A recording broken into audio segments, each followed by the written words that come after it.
نہیں ہے خاص طور پہ وہ مفت سدد بھی ہے. مفت سدد means which removes the obstruction, یعنی کہ اگر جانڈس کا کاز obstruction ہے جیسے آپ پوسٹ ہیپیٹک میں ہو رہا تھا, it can be cured by that as well. اس کے علاوہ یہ تو ہو گیا جو ہم نے اورلی دیا. اگر جگر کی مقام پہ پیشنٹ کو درد ہو رہا ہے, patient is feeling pain there, it's tender, تو اسے ہم کہتے ہیں زماد. لوکلی وہاں پہ اس کو ایک زماد اپلائی کرنا ہے, زماد ہنا, وہاں پہ وہ اپلائی کر کے اس کو اس سے ریلیف ملے گا.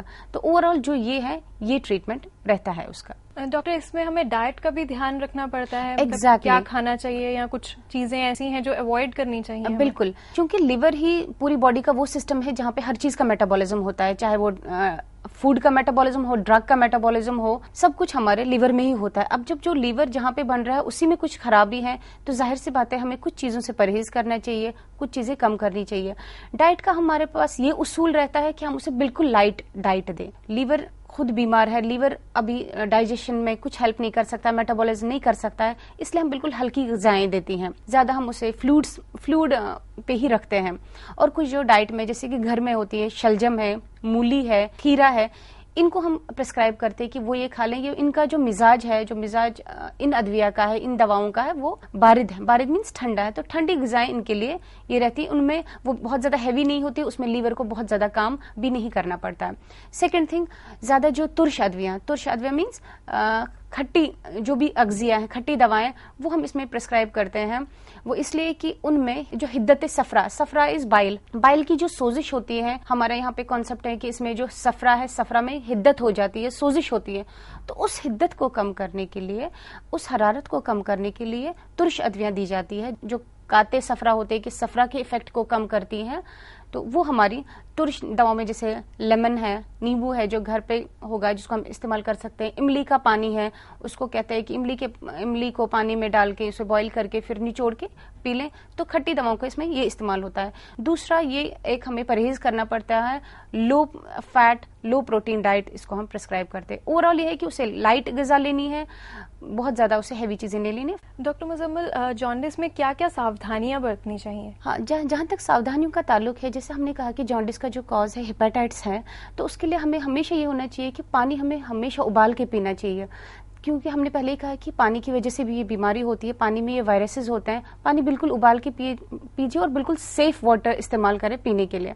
ہیپیٹائٹس بی کا جہاں تک تعلق ہے وہ بلڈ ٹرانسفیوژن کی وجہ سے ہوتا ہے, اور اگر کبھی بلڈ ٹرانسفیوژن کی ضرورت پڑتی ہے تو اس کو بالکل ایک اچھے ہسپتال میں اچھی جگہ سے کرائیں جہاں پہ انفیکشن کے بہت کم چانسز ہوں. اور اس کے علاوہ جو ہیپیٹائٹس بی کے لیے ویکسینیشن ہوتا ہے, ویکسینیشن تو تقریباً سب کا ہی آج کل ہوتا ہے. آج کل برتھ کے ٹائم ہی ویکسین دیا جاتا ہے بچوں کا, اور اگر نہیں ہوا تھا کسی کا تو ویکسینیشن کا وہ پورا شیڈول کمپلیٹ کرے.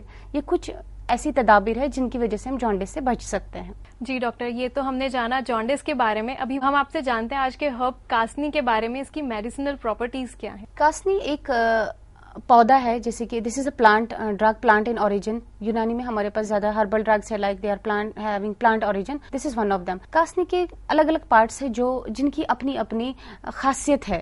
لائک اس کا ہم جڑ یوز کرتے ہیں, اس کا ہم تخم مینس بیج یوز کرتے ہیں, اور اس کے ہم پتے یوز کرتے ہیں, برگ کاسنی, جو سبھی الگ الگ ان کے فائدے ہیں اور سبھی کو ہم الگ الگ جگہ پہ یوز کرتے ہیں. جیسے کہ تخم کاسنی کی اگر ہم بات کریں گے, جو اسپیسیفکلی مفت سدد obstruction کو ریموو کرتا ہے. اس کے علاوہ یہ محلل ابرام ہے, مقوی جگر ہے. محلل ابرام میں آشا باڈی میں اگر لیور میں انفلیمیشن ہے وہاں پہ یوز کریں گے. سٹمک میں ورم میدا ہے, ورم تحال ہے, ورم جگر ہے, جہاں پہ بھی آشا میں وزرا میں کہیں پہ بھی انفلیمیشن ہے, ایز این اینٹی انفلیمیٹری اس کو یوز کریں گے. یا اگر صفرا کی حدت ہے, صفرا کی سوزش ہے, اس میں اس کو شربت شہتوت کے ساتھ استعمال کر کے کافی زیادہ مفید ہے. یہ ایون دافع بخار ہے, اگر اینٹی انفلیمیٹری ہے تو اس کی وجہ انفلیمیشن کی وجہ سے اگر بخار آ گیا ہے تو اس کو بھی یہ کیور کرے گا. اس کے علاوہ جو اس کا برگ ہے, برگ کاسنی جو اس کے پتوں پہ ایک ان کے کچھ انگریڈینٹس رہتے ہیں جو کوائٹ افیکٹو ہوتے ہیں ڈیزیز میں, ان کو ہم یہ کرتے ہیں کہ ان کو ہم نہ دھو کے ان کو ہم ایز سچ یوز کرتے ہیں. ادروائز اگر ہم نے ان کو صاف کیا وہ انگریڈینٹس ریموو ہو جائیں گے, they won't be that much useful. تو برگ کا الگ طور پہ ہم استعمال کرتے ہیں.